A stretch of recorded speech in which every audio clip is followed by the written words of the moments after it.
Sveicināti, darbie skatītāji! Atkal laiks raidījumam par kultūras norisēm valstī 100 gramu kultūras.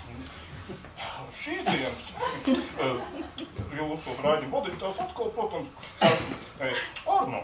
Un mūsu raidījuma galvenā uzmanība būs uz laikmatīgo mākslu. Tiešām, jāsaka, laikmatīgā māksla ar vien lielākā mērā ietiec iekšā mūsu ikdienas dzīvē. Piemēram, iedomājieties, ejiet pa dzelzceļa staciju, tur priekšā plasmas statuja. Te atkal, piemēram, pie laikrakstu kioska kāds nokrāsojies cilvēks dzied, teiksim, Otello ārēs. Viss tas daļai, vai arī mazāk daļai ietilpst laikmatīgās mākslas procesos. Un tieši šī nolūka dēļ esmu aicinājis studijā vienu laikmatīgās mākslas pārstāvu. Tas ir Arnis Šēnkopfs. Labvakarā! Labdien, Arno! Sveiki! Un tieši Arnis šeit ir arī tāpēc, ka laimīgās mākslas pasaules tātad Ulmaņa gatvē drīzumā tiks atvērta viņa izstāde, tātad personāla izstāde, un ļoti daudz un plaši mēdīji tur pārstāvēt gan projekcijas, gan telpiskie figurālie veidojumi, gan arī glezniecība, tekstīlijas un pat tātad video māksla. Jā, tur ir sietspiedas. Un vēl trijos stāvos vairāk kā 350 eksponāti. Arni, bet pirms ķeramies pie jūsu izstādes, vispirms jānoskaidro jūsu dosjē vēsta, ka jūsu pamatnodarbošanās ir farmaceits. Kā notika šī te pārēja no farmācijas uz mākslu? Jā, redziet, Arno, farmācija, tā bija iespējams manas karjeras tā kā pirmā trešdaļa, ja, jo kā farmaceits, protams, ieguma izglītību un arī kādu laiku praktizēja. Jāatzīst jau, ka laikmatīgā māksla ir process, kas norisinās paralēli. Tas ir jāatzīst. Jā, un tad pilnīgi dabiski, ka no viena žanra jūs pārceļaties uz citu, un laikmatīgā māksla, par laikmatīgo mākslu var runāt kā par farmāciju, kā par kādu ietekmējošu faktoru. Var teikt, ka laikmatīgā māksla ir tāda spinālā injekcija, ko cilvēks noteikti tā ir injekcija, es teiktu, jā. Es injicēju šo te mākslu, tāpat kā es savulaik injicēju nomatīnu, tas ir saprotams. Teiksim, jau ķeroties klāt konkrētāk jūsu izstādes apskatīšanai, kādā veidā jūs tik ātri varējāt to paveikt, ņemot vērā, ka tikai pavisam nesen atgriezāties no savas rezidencē pavadītā perioda, kas jums notika, es sapratu, Ķelnas mākslas akadēmijā, tikai 2 nedēļas laika un 350 eksponāti. Kādā veidā? Jā, tas ir jautājums, ko es pats sev uzdodu, bet sāksim jau ar to. No šiem asistenti palīdz? Tā tiešā veidā nē, man tā kā vairāk patīk strādāt vienam pašam, un jāatzīst, ka 2 nedēļas, jā, tas bija piesātināts darba pilns laiks, bet ir jāpasakās, protams, arī moderniem mēdījiem, ja, jo laikmets lielā mērā paredz to, ka mēs strādājam ar dažādām tehnoloģijām, kas tā kā palīdz šo te laika nogrīdi saīsināt, jā, un atstāt vairāk, teiksim, vietas pārdomām un tādā garā. Tiešām ļoti saistoši. Es domāju, ka ļoti interesanti dzirdēt galu galā viedokli no cilvēku, kurš pārstāv šo te jauno tātad mūsu kultūras tendenci, kas parādās Latvijā, bet pirms mēs turpinām mūsu sarunu, neliela reklāmas pauze, taču neslēdziet projām kaut kāds latīņamerikāņu seriāls, jo tūlīt pat būsim atpakaļ, būs gan jaunumcība, gan izstāžu apskatēnis un citi jaunumi, tā kā tūlīt būs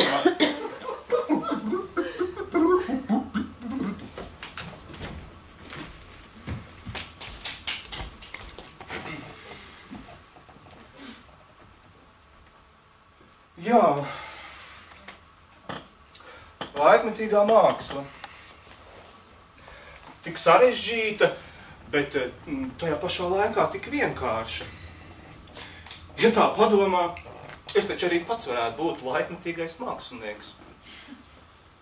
Nu jā, bet man nav ne izglītības, ne talantu. Tagad tev tas vairāk nav nepieciešams. Ar kontemporīgas, laikmīgās mākslas ātrās radīšanas komplektu katrs no mums var kļūt par laikmīgo mākslinieku, pat ja to nevēlās. Kontemporīgas, laikmīgās mākslas pagatavošanas komplekts? Tas viss ietilps tik mazā kastītē. Es tam neticu. Šajā mazajā kastītē ir satilpināts pilnīgi viss, kas nepieciešams, lai jūs varētu kļūt par laikmīgo mākslinieku jau tagad. Veca velosipēda detaļas, tas izskatās labi. Daudzdimensionālais multiprojektors. Mājas video no 70. gadiem, kurā vāno bērnus. Bojā!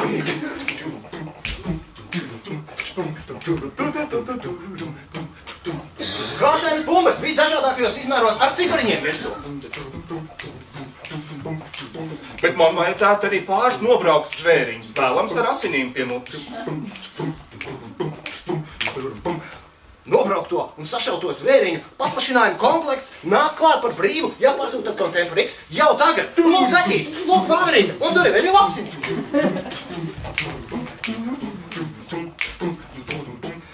Bet, ja es savu darbu izstādīšu izstādē, es pats tajā vēlētos ierasties kails un vēlams arī gribētu sevi ievainot. Vai tā arī šeit man palīdzētu Contemporix? O jā, šajā komplektā ietilpst arī Marinas Abramovičas un Oļega Kuļika apstiprinātais sevis izģērbšanas un sašaustīšanas komplekts. Burgeri! Tas izskatās labi, bet tomēr tur kaut kā pietrūkst. Un tādēļ komplektā nāk arī 2 galoni ar formulīnu, kuros iemērķ savu laikmetīgās mākslas darbu, kā arī iespēja vienmēr pasūtīt vēl ar piegādu līdz nandurvim.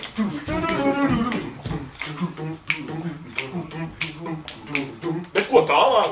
Mākslas darbs ir pabeigts. Tagad atliek tikai gaidīt telefonu zvanu. Jā? Tu zvani no izstāžu nama Kristīs. Viņi vēlas šo darbu pirkt par 30,000 sterliņu mārciņu. Vienu mirklīti. Vienu mirklīti.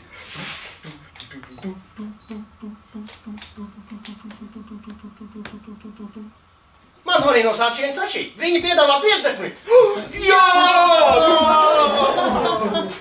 Contemporix, laikmīgās mākslas ātrās radīšanas komplekts. Pasūti jau tuvīt. Komplektā iekļautās detaļas varētu šķiet neatbilst reklāmā izvietotajai izskatam.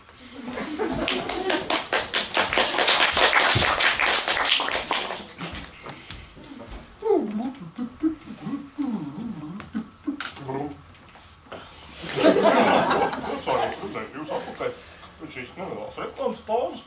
Un tiem, kas varbūt tikai tagad ir pieslēgušies raidījumam 100 gramu kultūras, atgādina, ka mums ir saruna ar laikmetīgo mākslinieku Arnu Švenku.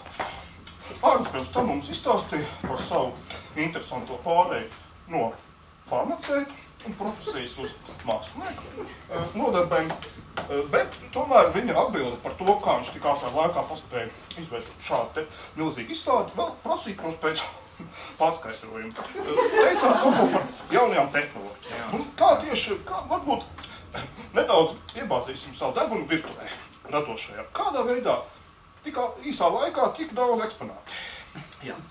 Nu, lūk, kā jau es minēju iepriekš, ja, mūsu intervijas pirmajā daļā, mums ir pieejams daudz un dažādas tehnoloģijas, ja es teiktu, palīgu līdzekļi, ko tiešām nevajag kautrēties izmantot, ja, jo es jau minēju par laika nogriezni, kuru mūsdienās ir iespējams efektīvi sašaurināt. Ja pirms 40 gadiem tā bija fantastika zinātniskā, ja, tad šodien tā ir realitāte. Un, manuprāt, šis process ir tāpat kā tiek izgudrot jauni medikamenti, nepārtraukti, tātad mēs lietojam arī jaunas. Tāpat arī pat studijā redzējām monitoriņā šo te reklāmu par ātrās mākslas pagatavošanas komplektu, kāds ir Contemporix vai ne. Piemēram, šādu te top shop veidu produktu. Kāds ir jūsu atzinums? Kādā veidā tas vispār saistāms kopā ar mākslu un varbūt jūsu komentārs? Jā.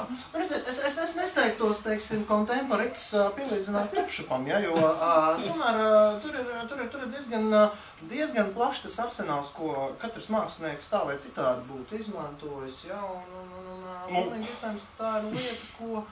Jūs taču pats neesat izmantojis tieši šo komplektu, tas ir diletantu attaisnojums savas neprasmes slēpšanai. Nē, nu es neteiktu, ka tā gluži ir, tāpēc, ka...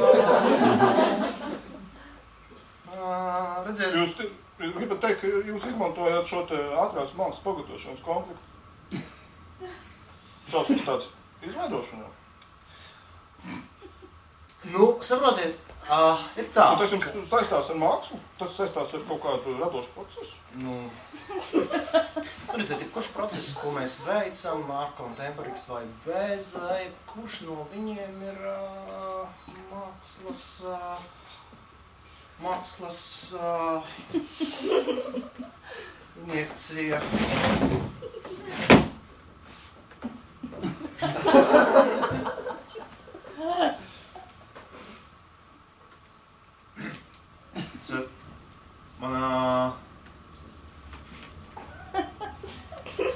Man tagad labāk iet prom, ja?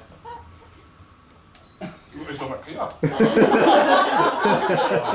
Es ļoti atvainojos. Kā nāc?